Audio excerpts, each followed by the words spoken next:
మహాత్మా గాంధీ విశ్వవిద్యాలయ పరిధిలోని డిగ్రీ 1, 3, 5 సెమిస్టర్ల ఫలితాలను ఉపకులపతి ఆచార్య కాజా అల్తాఫ్ హుస్సేన్ విడుదల చేశారు. ఫలితాలను యూనివర్సిటీ వెబ్సైట్లో పొందుపరిచారు.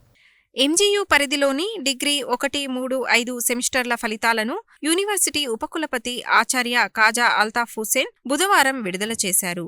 ఈ సందర్భంగా ఆయన మాట్లాడుతూ నాణ్యతా ప్రమాణాలు పాటిస్తూ విద్యార్థులను ఉత్తమ పౌరులుగా తీర్చిదిద్దాల్సిన బాధ్యత కళాశాలలదేనని అన్నారు.